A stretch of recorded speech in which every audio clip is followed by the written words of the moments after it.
The morning sun was just starting to warm up the parking lot at Pine Ridge Shooting Range when Margaret pulled her old sedan into a spot near the entrance. She sat there for a moment, hands still on the steering wheel, taking a deep breath. It had been a long time since she'd been to a public range. A really long time. She reached over to the passenger seat and picked up the worn leather gun case. The handle was smooth from years of use, the corners scuffed and faded. It wasn't fancy. Nothing like the hard plastic tactical cases she'd seen people carrying these days. But it was hers, and it held memories that went back decades. Margaret stepped out of the car and smoothed down her cardigan. She wasn't dressed for show, just comfortable jeans, a plain sweater, and her old sneakers. Her hair, more gray than brown now, was pulled back in a simple ponytail. She looked like someone's mom heading to the grocery store, not someone walking into a shooting range. As she approached the entrance, she noticed a group of younger men unloading equipment from a massive truck. They had all the gear you could imagine. Tactical vests with pouches everywhere. Expensive-looking gun cases covered in brand stickers, even matching caps. They moved with the kind of swagger that said they owned the place. Margaret kept her eyes forward and pulled open the door. The familiar smell of gun oil and concrete hit her immediately. It brought back a flood of memories, some good, some bittersweet. She walked up to the registration desk where a young woman was organizing paperwork. "Good morning," Margaret said quietly. "I'd like to use the pistol range, please." The girl looked up and smiled. "Sure thing. Just need you to sign in here and show me your ID." As Margaret was filling out the form, she heard voices behind her getting louder. It was the group from the parking lot. They'd come inside and were now standing near the door, talking and laughing about something. "Bro, did you see the grouping I got last week?" one of them was saying. "Practically one hole at 25 yards. "Man, wait till you see what I can do with my new red dot," another replied. "This thing cost me $800, but it's worth every penny." Margaret tried to focus on her paperwork, but their voices carried easily through the lobby. She could feel them looking in her direction, though she didn't turn around. "Lane 7 is open," the desk attendant said, handing Margaret a pair of safety glasses and pointing toward the range entrance. "Have a good session." "Thank you," Margaret said, taking her case and heading toward the door that led to the firing lanes. She had to walk past the group to get there. As she did, she heard one of them, a guy with a perfectly trimmed beard and arms covered in tattoos, say something that wasn't quite whispered. "Check it out, guys. Grandma's going shooting." The others snickered.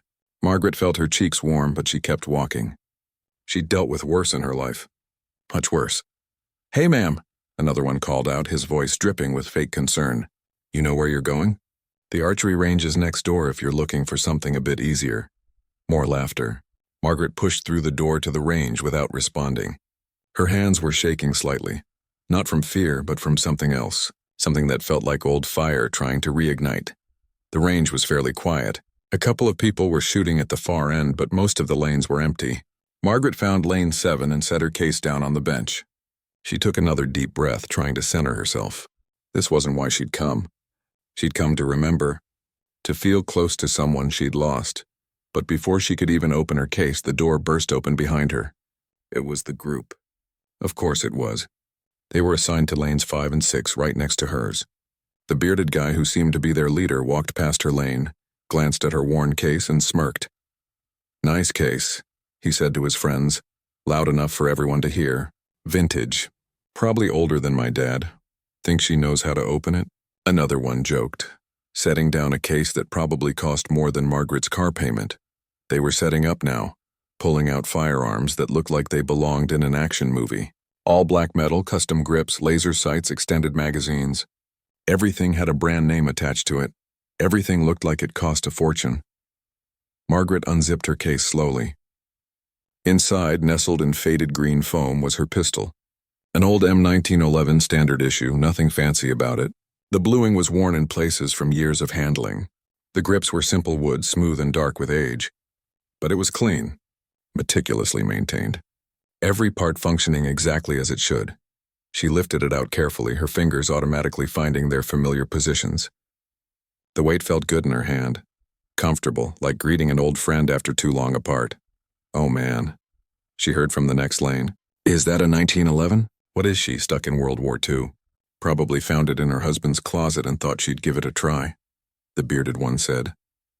His name tag said Trevor, and he was clearly the ringleader. Hope the range insurance is paid up, boys. His friends ate it up, laughing and nudging each other. One of them was recording on his phone, probably planning to post something online later about the funny old lady at the range. Margaret began her safety check. She'd done it thousands of times.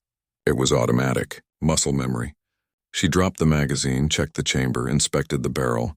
Everything was methodical, precise, practiced, but Trevor and his friends weren't done. They were feeding off each other now, each trying to get a bigger laugh than the last. $20 says she doesn't even hit the paper, one said. I'll take that bet, another replied. I give her 50-50 odds of shooting the ceiling. Someone should probably tell her which end the bullets come out of, Trevor added. And they all cracked up like it was the funniest thing they'd ever heard. The range officer, an older gentleman with gray hair and a weathered face, walked past. He glanced at Trevor's group with a look that said he'd seen their type before, then at Margaret. For just a moment his eyes lingered on her, on the way she was handling her weapon, on the practiced efficiency of her movements. Something flickered in his expression. Recognition, maybe, or curiosity, but he didn't say anything. He just continued his walk down the line, checking on the other shooters. Margaret loaded a single magazine. Just 7 rounds. She wasn't here to blast through ammunition like it was going out of style. She was here for something different. Something these guys wouldn't understand. She stepped up to her lane and pressed the button to send her target downrange. The paper rustled as it moved along the cable system. 25 yards. A standard distance. Nothing crazy, but far enough to require actual skill. Trevor saw where she'd set her target and laughed again. 25 yards? Okay, maybe she does know a little something. Or maybe she can't see any farther than that. He made a big show of sending his own target out to 50 yards, twice the distance. This is how the big boys do it, he announced, looking around to make sure people were watching. The range went hot. The light above the lanes turned green, signaling that shooting could begin. Immediately, Trevor and his friends opened up. The noise was incredible. Rapid-fire mag dumps, the spent brass flying everywhere. They were shooting fast, shooting loud, putting on a show. Margaret stood still. She didn't raise her weapon. She just stood there, eyes on her target, breathing slowly and evenly. In through the nose, out through the mouth. The way she'd done 10,000 times before. The way he'd taught her, back when they were both young and the world was different. What's Grandma doing? One of Trevor's friends asked between magazines. Is she waiting for permission? Maybe she's praying, Trevor said. Probably a good idea. They kept shooting, kept making noise, kept drawing attention to themselves. Other people on the range were starting to notice the commotion. Some looked annoyed at the disruption. Others were just curious about what all the fuss was about. And through it all, Margaret stood quiet, waiting, remembering, feeling the weight of the pistol in her hand and thinking about all the times she'd held it before, all the competitions, all the training sessions, all the moments that had led to this one. She wasn't in a hurry. She'd learned long ago that shooting, real shooting, wasn't about speed. It wasn't about noise or flash or expensive equipment. It was about patience, control, respect, and she had plenty of all three. The question was, would these young men learn that lesson the easy way or the hard way? Margaret had a feeling she was about to show them. The sound of gunfire echoed through the indoor range like thunder in a canyon. Trevor and his crew were going through ammunition like it was their job, magazines clicking in and out, brass casings bouncing off the concrete floor with little metallic pings. They were having the time of their lives, showing off for each other and anyone else who might be watching. Margaret remained at her lane, weapons still lowered, just observing. Her ears were covered with old-fashioned hearing protection, the kind that had seen better days but still worked just fine. She watched the younger men with an expression that was hard to read. Not angry, not amused, just watchful. Yo, check this out, one of Trevor's friends said, a stocky guy with a shaved head and muscles bulging under his tight shirt. His name was Kyle, and he seemed desperate to impress. He pulled out his phone and started recording himself. About to show you all how it's done. Watch the master at work. He fired off 15 rounds in rap. At succession, the muzzle flash lighting up his lane. When he was done, he flexed for the camera and laughed. That's what I'm talking about. Bet that's all 10s and X's, baby. Trevor clapped him on the shoulder. Bro, you're a machine, an absolute machine. The third member of their group, a younger guy named Chad who couldn't have been more than 23, was struggling a bit more with his shooting. His stance was all wrong, leaning back instead of forward, and his grip was loose. Every shot seemed to surprise him, his whole body jerking with the recoil.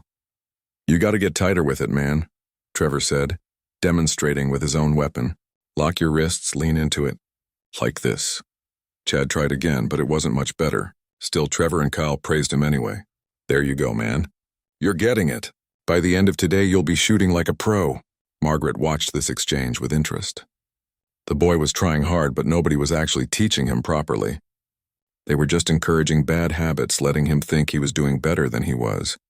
It reminded her of something her own instructor used to say, back when she was just starting out. Praise without correction is just noise. After another few minutes of sustained shooting, Trevor finally paused to reload. That's when he glanced over at Margaret's lane again. She still hadn't fired a single shot. "Hey," he called out, pulling one side of his hearing protection back. "You okay over there? Gun jammed or something?" Margaret looked at him calmly.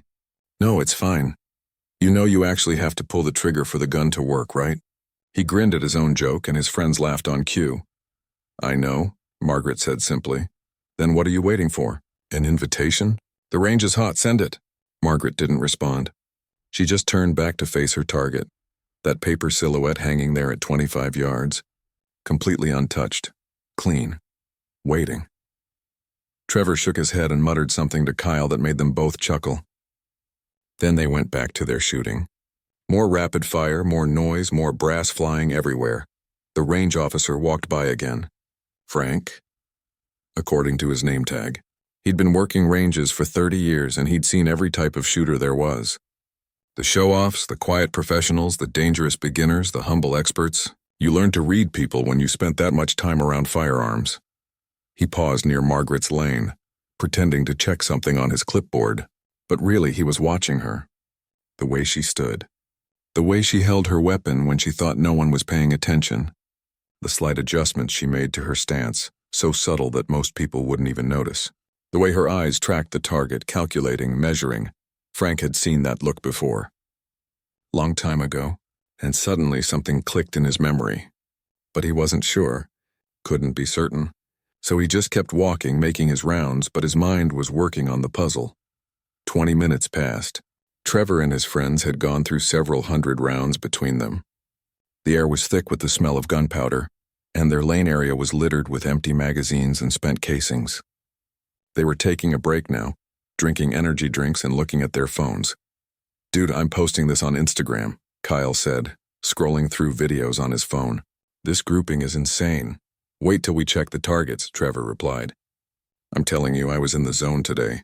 Felt like I couldn't miss." Chad was rubbing his hands, which were probably sore from the recoil and his improper grip. "Man, I think I'm getting better though, right? That last magazine felt good." "For sure, bro. You're improving every week," Trevor assured him, though he hadn't actually watched Chad's shooting closely enough to know if that was true. That's when Kyle noticed Margaret again. She had moved slightly, adjusting her position, but still hadn't fired. "No way," he said, pointing. "Is she seriously still just standing there? What has it been, like half an hour?" Trevor looked over, genuinely puzzled now. "What is she doing? Lady, are you okay? Do you need help?" Margaret turned to face them, and for the first time she spoke more than a few words. Her voice was quiet but clear. "I'm fine, thank you. Just taking my time." "Taking your time," Trevor repeated like the concept was foreign to him. "We've been shooting for 30 minutes. You haven't taken a single shot. Are you scared or something?" "No," Margaret said. "Not scared. Then what's the problem? You drove all the way here, paid for range time, and you're just gonna stand there?" "I'll shoot when I'm ready," Kyle laughed. "When you're ready? What are you waiting for, a sign from God?" "Maybe she's trying to gather her courage," Chad suggested. And the other two found that hilarious. Trevor leaned against the divider between their lanes, his expensive gun dangling casually from one hand in a way that made Frank, the range officer, tense up across the room. "Look, no offense, but you seem a little out of your element here. This isn't like shooting soda cans in your backyard. This is the real deal. Maybe you should start with something smaller. They've got a 22 range for beginners down the hall. Nothing wrong with starting small and working your way up. I appreciate the concern, Margaret said, her tone never changing from that calm, even register. But I'm comfortable here. Comfortable? Kyle scoffed. You haven't even shot yet. How would you know if you're comfortable? Yeah, and that gun, Trevor added, gesturing at her 1911. That's got some kick to it. You sure you can handle the recoil? Those old 45s aren't exactly lady-friendly, if you know what I mean. Margaret's jaw tightened slightly just for a moment, but her voice remained steady. I can handle it. All right, Trevor said, holding up his hands in mock surrender. Don't say we didn't warn you. Just don't drop it when it goes off. These concrete floors aren't forgiving. They went back to their own lane, shaking their heads and exchanging looks that said they were dealing with someone who was completely clueless. More shooting followed. More rapid fire. More showing off. But now other people on the range were starting to pay attention to the drama. An older couple 3 lanes down kept glancing over. A middle-aged man by himself was watching with interest. Even some people in the observation area behind the glass had noticed the commotion and were pointing. Margaret could feel all the eyes on her. The pressure, the expectation, the judgment. Part of her wanted to just pack up her case and leave, to avoid the confrontation, the attention, the potential embarrassment. It would be so easy to just walk away, but then she thought about why she'd come. She thought about Tom, her husband, who'd taught her to shoot 40 years ago, who'd encouraged her when she wanted to compete, who'd stood beside her at 100 ranges just like this one, who'd believed in her even when she didn't believe in herself. Tom had been gone for 15 years now. 15 long years, and she'd put away her guns when he passed, too heartbroken to continue the sport they'd shared. But lately, she'd been feeling like she needed to reconnect with that part of her life, to remember who she'd been before grief had changed everything. She wasn't going to let a few cocky kids take that away from her. Margaret took a breath. Then another. She let her mind settle, let the noise of the range fade into background static. This was a skill she'd learned decades ago. How to find stillness in chaos. How to create a bubble of calm in the middle of a storm. Her hands stopped shaking. Her heartbeat slowed. Everything became crystal clear. She raised her pistol. The weight was perfect, familiar, like shaking hands with an old friend. Her stance shifted into position automatically, body remembering what her mind hadn't practiced in years. Feet shoulder-width apart, knees slightly bent, shoulders squared to the target. Arms extended but not locked. Wrists firm, the fundamentals, always the fundamentals. Trevor noticed her movement out of the corner of his eye. Oh, here we go, he said to his friends. She's finally gonna take a shot. This should be good. Everyone got their cameras ready? Kyle actually did pull out his phone, probably hoping to catch something funny. Chad just watched with curiosity. Margaret aligned the sights. Front sight post clear and sharp. Rear sights slightly blurred. Target even more blurred. All her focus on that front sight. Just like she'd done thousands of times before. She felt the trigger under her finger. Took up the slack. Found the wall. That point where just a little more pressure would break the shot. Breathe in, breathe out. Natural respiratory pause. The moment between breaths when your body is most still. And then smooth and steady, she pressed straight back. The gun roared. The slide cycled. The brass ejected. The recoil pushed back into her hands exactly as she expected, exactly as she'd controlled. One shot. Clean. Decisive. Then silence. Margaret lowered her weapon and engaged the safety, setting it down on the bench in front of her. She didn't rush to check her target. Didn't react at all, really. Just stood there, breathing normally, like she'd simply completed a routine task. Trevor and his friends had stopped what they were doing. They'd heard the shot, of course, but there was something about it. Something different from their own shooting. Hard to put into words. Okay, Trevor said, his tone slightly less mocking now. At least she didn't drop it. That's something. Did she even hit the paper, though? Kyle asked. At 25 yards? With that old gun, probably not, Trevor replied. But he didn't sound quite as confident as before. They went back to their shooting, but there was a little less swagger now. A little less volume. Every so often, one of them would glance over at Margaret, who had resumed her quiet observation of the range, weapons safely on the bench. Frank, the range officer, had seen the shot. He'd been watching from his position near the back, and now that recognition he'd felt earlier came flooding back with certainty. He knew exactly who Margaret was. The question was, did anyone else here know what they were about to witness? Frank checked his watch. The range would go cold for target checks in about 5 minutes. He found himself actually looking forward to it. This was going to be interesting. The loudspeaker crackled to life and Frank's voice echoed through the range. Range is now cold. I repeat, range is cold. All weapons down, magazines out, actions open. You may now go forward to check your targets. Trevor and his crew immediately started congratulating each other before they'd even looked at their targets. That's just how they were, confident to the point of delusion.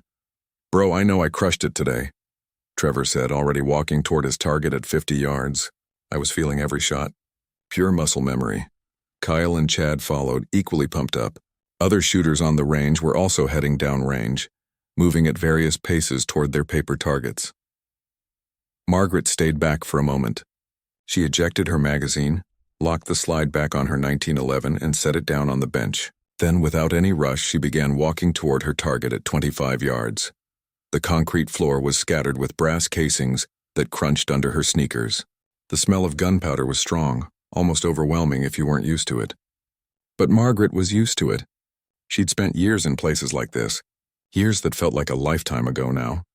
As she walked, she could hear Trevor and his friends at their targets up ahead. Dude, look at this group, Kyle was saying. I told you I was dialed in today. Margaret reached her target and stopped in front of it. The paper was white, clean, untouched except for one mark. Right in the center. The X-ring, that innermost circle that separated good shooters from great ones. A single hole, perfectly centered.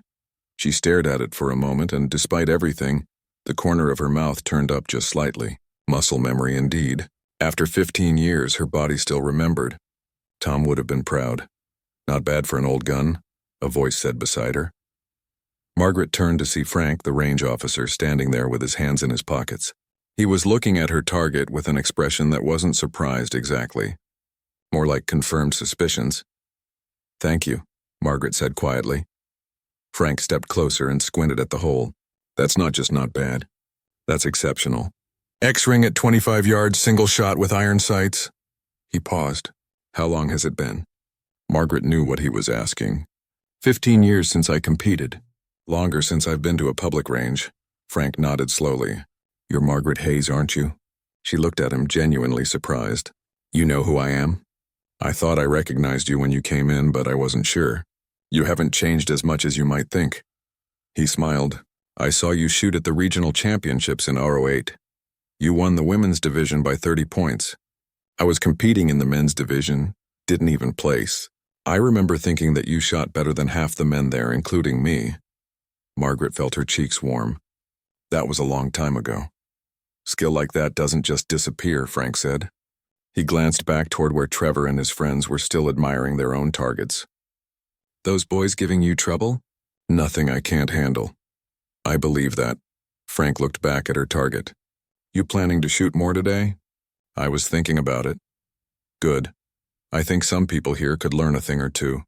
Before Margaret could respond, she heard Trevor's voice rising above the others. He was walking back from his target now, and he'd noticed her standing at her lane. Yo, let's see how Grandma did, he called out, his tone still dripping with that cocky confidence. Kyle and Chad were with him, all three heading in her direction.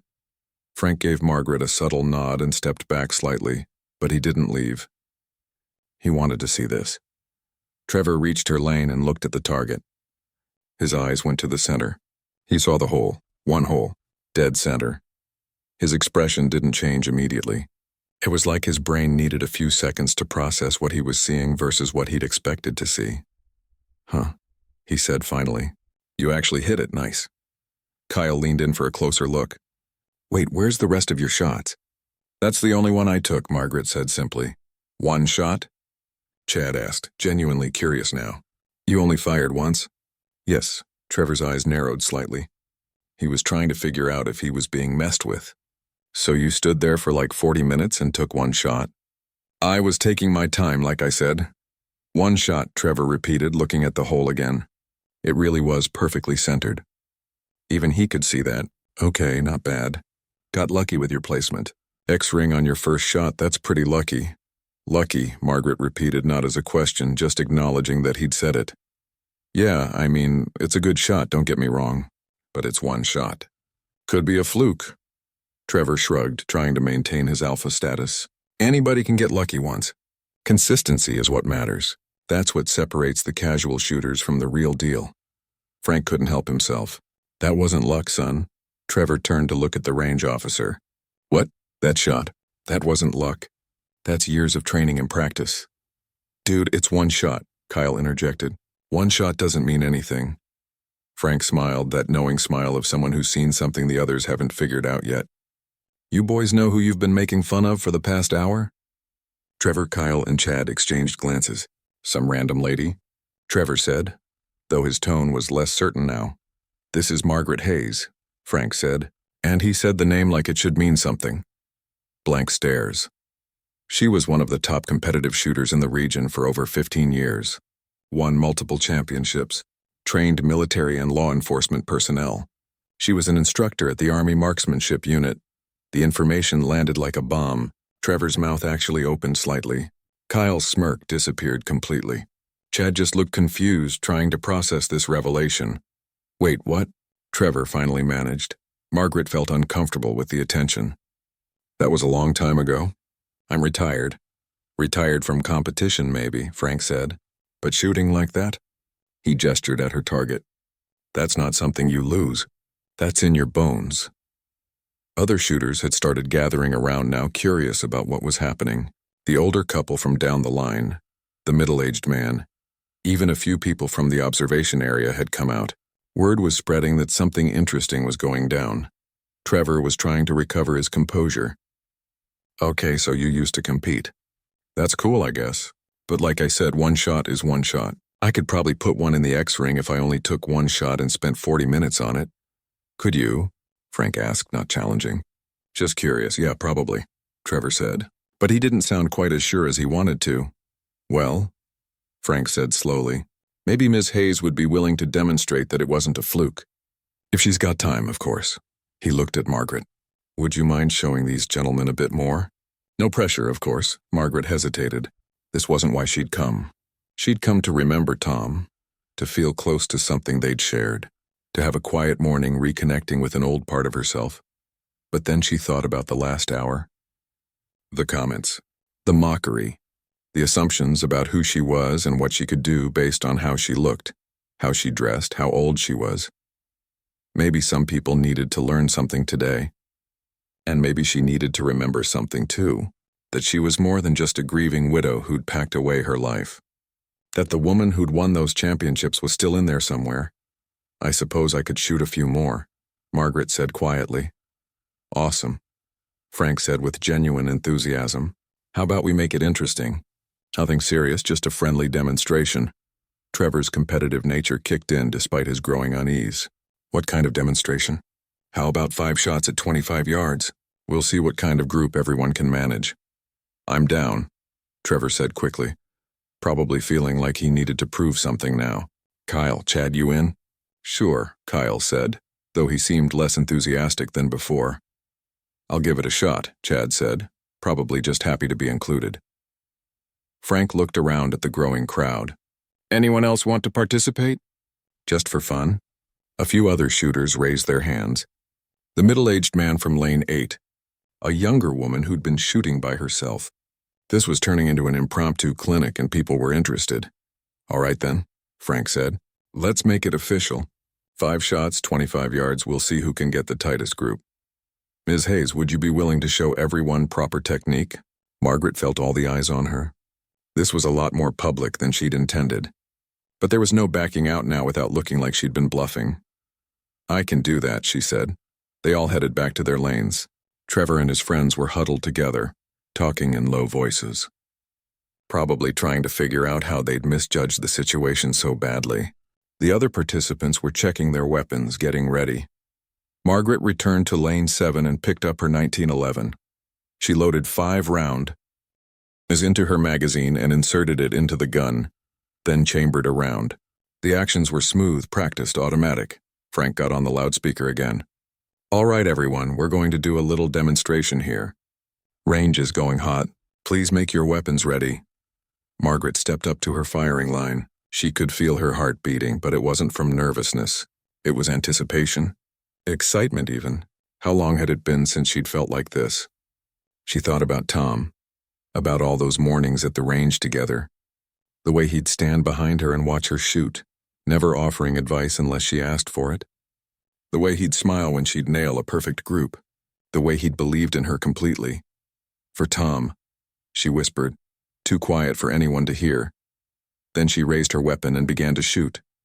Not fast, not slow, just steady, methodical. Each shot deliberate, controlled, the rhythm that came from 10,000 practice sessions, the muscle memory that didn't forget, even after 15 years, 5 shots. Each one finding the target, each one doing exactly what she told it to do. When she was done, she set her weapon down and stepped back. Her hands were steady as rocks. Her breathing was calm. She felt more herself than she had in years. Down the line, the others were still shooting. Trevor was going faster, probably trying to show off. Kyle was taking his time, concentrating hard. Chad was doing his best, but still struggling with fundamentals. When everyone had finished, Frank called the range cold again. "Let's go check those targets, folks." This time, Margaret walked down range with confidence. She already knew what she'd find. The question was, would Trevor and his friends finally understand what real skill looked like? She was about to show them. The walk down range felt different this time. Margaret wasn't alone anymore. She was part of a small crowd of shooters, all heading to check their targets, but now everyone knew who she was, or at least who she used to be. The older couple from Lane 9 caught up with her. The woman, probably in her late 60s with kind eyes and silver hair, smiled warmly. "I hope you don't mind me saying, but I'm so glad you're here," she said. Those young men needed to learn some humility. Her husband nodded. "Been shooting for 40 years myself. Never seen someone stand that still before taking a shot. That's discipline." "Thank you," Margaret said, feeling a bit overwhelmed by the sudden attention. "I'm just doing what I was taught." "Well, someone taught you right," the woman said. They reached the target area and people began spreading out to their respective lanes. Margaret could see Trevor up ahead at his target, Kyle and Chad with him. They were studying their papers, talking among themselves. When Margaret reached her target, she had to stop and just look at it for a moment. 5 shots, 5 holes. Except they weren't really 5 holes. They were more like one ragged hole with slightly torn edges where the bullets had passed through nearly the same space. The group couldn't have been more than an inch across, all contained within the X-ring. At 25 yards, with iron sights and a pistol that was older than some of the people on this range, it was the kind of shooting that most people practice their whole lives to achieve. Frank was already there, measuring with a small ruler he kept in his pocket. "0.8 inches, he announced. "That's outstanding, Ms. Hayes." A small crowd had gathered around her target now. People were actually taking pictures with their phones, zooming in on the tight group of holes. "That's incredible," the middle-aged man from Lane 8 said. "I've been shooting for 20 years and I can't group like that." The young woman who'd participated looked at her own target, then back at Margaret's. "How do you even do that?" Margaret wasn't sure how to answer. How did you explain something that had become as natural as breathing? "Practice," she said finally. "A lot of practice. And good fundamentals." "But it's been 15 years since you competed," someone pointed out. "How do you not lose that?" "The body remembers," Margaret said simply. "Like riding a bike. The skills stay with you if the foundation was solid enough." Down the line, she could hear Trevor's voice, though she couldn't make out the words. His tone sounded defensive. Frustrated, maybe. Frank seemed to hear it too. He gave Margaret a knowing look. "Want to go see how the competition did?" Part of Margaret wanted to just stay in her own lane, avoid any confrontation. But another part of her, the competitor who'd spent years in tournaments, wanted to see. Needed to know. "Sure," she said. They walked over to where Trevor, Kyle, and Chad were examining their targets. The expressions on their faces said everything. Trevor's target, the one at 50 yards that he'd been so confident about, showed a group that was probably 6 or 7 inches across. Most of the shots were in the general center area, but they were scattered.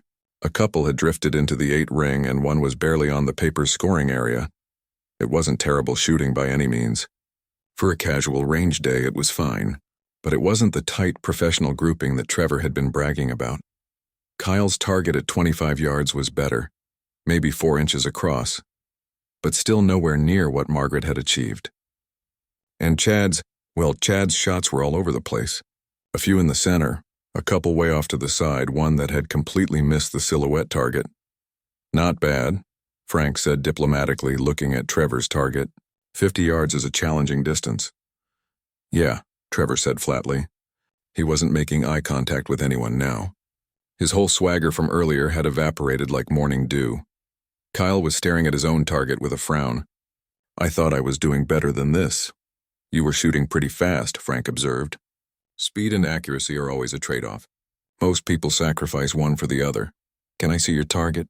Chad asked Margaret, his voice quiet. There was no mockery in it anymore. Just genuine curiosity. Sure, Margaret said. And they all walked back to her lane. When Trevor saw her target, really saw it up close. His face went through several emotions at once.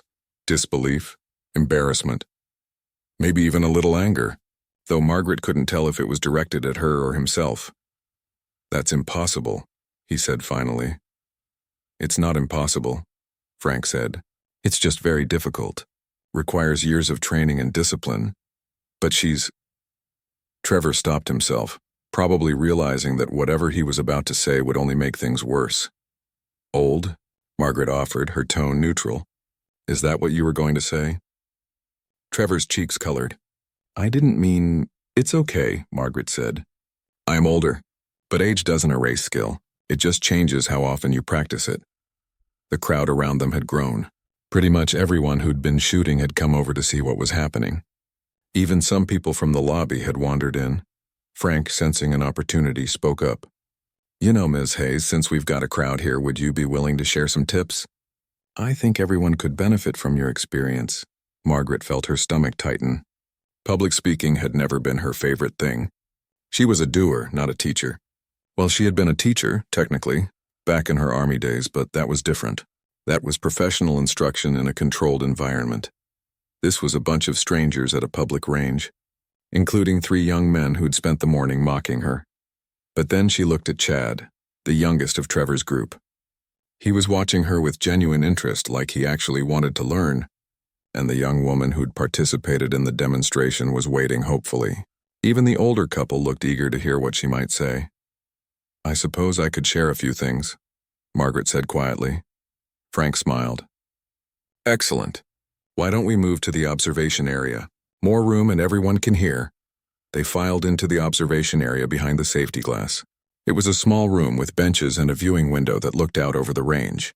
Someone brought in extra chairs. Within a few minutes, about 20 people had gathered, sitting or standing, all focused on Margaret. She stood at the front, feeling suddenly very self-conscious. Her old cardigan and jeans seemed even more plain under everyone's gaze. But then she reminded herself that she wasn't here to win a fashion contest. These people wanted to learn, and she knew this subject better than almost anything else in her life. Okay, she started, her voice a bit shaky at first. I'm not sure exactly what you want to know, but I'll share what I think are the most important fundamentals. Start with stance, Frank suggested. That's where everything begins, Margaret nodded. Stance is crucial. Most people underestimate it. She demonstrated, feet shoulder-width apart. You want to be balanced, stable. Weight slightly forward, knees bent just a little. Not locked, not too loose. Some people lean back when they shoot, anticipating recoil. That's wrong. You lean into the gun, not away from it. Chad was nodding, clearly recognizing his own mistake. Grip is next, Margaret continued. Your grip should be firm but not strangling the weapon. Tension in your hands should be front to back, not side to side. Your support hand does most of the work. Wrap it high and tight. The more contact you have, the more control you have. She mimed the proper grip, showing how the hands work together. But here's what I think most people miss, Margaret said, and her voice was stronger now, more confident. Shooting isn't just physical. It's mental. It's about Pat. And then the process. Trevor was leaning against the wall, arms crossed, listening, but trying to look like he wasn't that interested. Kyle was paying attention, though. Really paying attention. When I was competing, Margaret continued, I'd see shooters who had all the physical skills but couldn't put them together when it mattered. You know why? Why? The young woman asked. Because they hadn't trained their minds. They'd rush. They'd get impatient. They'd let their egos tell them they were ready to shoot before they actually were ready.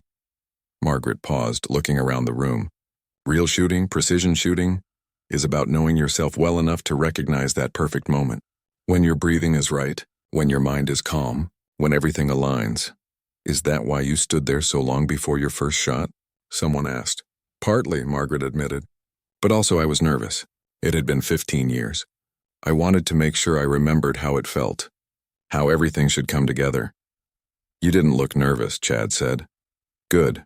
Margaret smiled slightly. That's another skill. Stillness on the outside even when there's chaos on the inside. For the next 20 minutes, Margaret talked about trigger control, sight alignment, breathing techniques, the importance of dry fire practice. She discussed common mistakes like anticipating recoil, jerking the trigger, focusing on the target instead of the front sight. The questions came naturally. People wanted to know about her training regimen when she was competing, how often she practiced, what drills she found most useful, how she dealt with competition pressure. Margaret answered everything as best she could, surprised at how easily the information came back to her. It was like opening a door to a room she'd kept closed for years. Everything was still there, just waiting. Trevor remained quiet through most of it, but he was listening. Margaret could tell. He'd uncrossed his arms at some point and was actually leaning forward slightly, engaged despite himself. Finally, Kyle raised his hand like he was in school. Can I ask you something? Of course. Why did you stop? If you were that good, why quit? The room went quiet. It was the question Margaret had been half expecting, half dreading. She took a breath. My husband passed away 15 years ago, Tom. He was the one who taught me to shoot. We did everything together in this sport. Competed together, trained together. When he died, I just couldn't continue. It hurt too much. The silence was heavy with sympathy and understanding. I'm sorry, Kyle said quietly. Thank you. Margaret's voice was soft but steady. But today, coming here, shooting again, it helped me remember the good parts. The joy we shared. That's what I want to focus on now.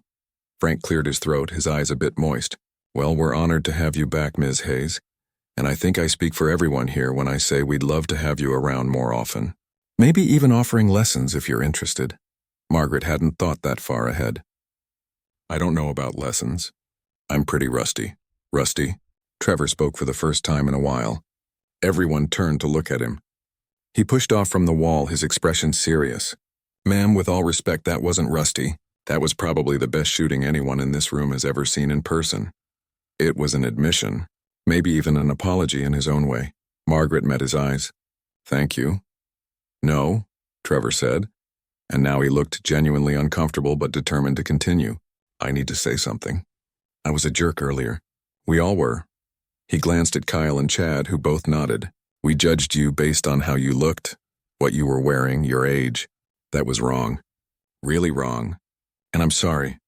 The room was absolutely silent. We got schooled today, Trevor continued, not just in shooting but in humility.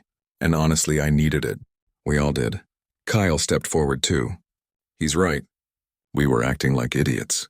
You don't owe us anything, but if you were willing to teach us properly, I genuinely want to learn. Chad nodded vigorously. Me too. I know I'm terrible, but maybe with actual good instruction. Margaret felt a lump forming in her throat. This wasn't what she'd expected when she woke up this morning. None of this was. You're not terrible, she said to Chad. You're just learning. Everyone starts somewhere. The fact that you want to improve means you're already ahead of most people. She looked at all three of them. I accept your apology. And yes, if you want to learn, I'll help. I'll help anyone here who wants it. The room erupted in questions and requests. Several people wanted to know if she'd be there next weekend. Could she show them that breathing technique again? Would she be willing to watch them shoot and offer feedback? Frank was grinning from ear to ear, clearly thrilled at this unexpected development. Margaret held up her hands, overwhelmed. Okay, one thing at a time. Let me think about how to organize this. Maybe we can set up something regular. But for today, I think I've done enough. As people started filtering out, chatting excitedly among themselves, Trevor approached Margaret one more time. Thank you for not just walking out when we were being jerks, he said. A lot of people would have. I almost did, Margaret admitted. But then I realized I was here for a reason. Maybe not the reason I thought, but a reason. Trevor extended his hand. I'd really like to learn from you if you're serious about teaching. Margaret shook his hand. His grip was firm, but no longer trying to prove anything. I'm serious, but I warn you, proper training is hard work. It's not about how much ammunition you can burn through or how tactical your gear looks. I'm ready for that, Trevor said. I think we all are. As Margaret packed up her things to leave, she realized something had shifted inside her.